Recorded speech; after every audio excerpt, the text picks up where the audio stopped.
everyone, this is the Vacuum Doctor. Quick video, how to take apart the mini swirl head, anti-tangle head on Dyson, and how to clean it too properly.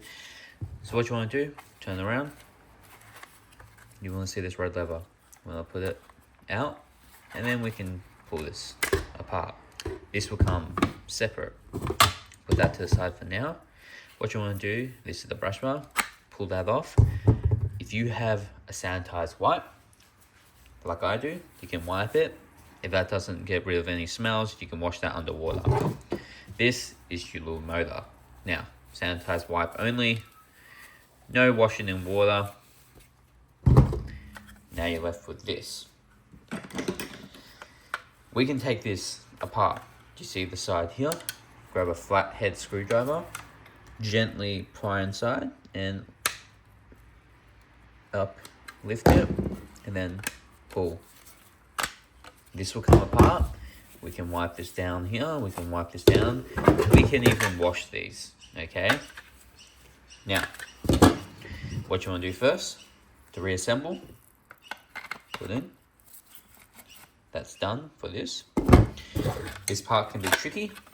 So, what you want to do, from this side here, we want to line up these two clips to get in here. So we're just going to try our best to line them up. Just try and swivel it in, try to get it in.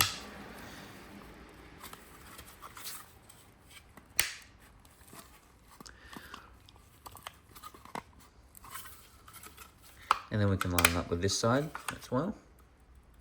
So then we can push it in. Make sure those are in. As you can see, they're in.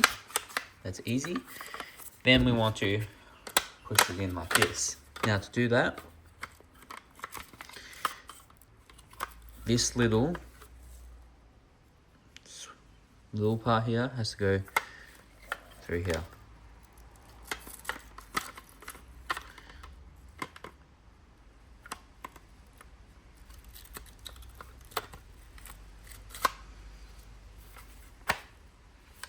Then lock it up, and that's how you take apart to clean your Dyson mini head.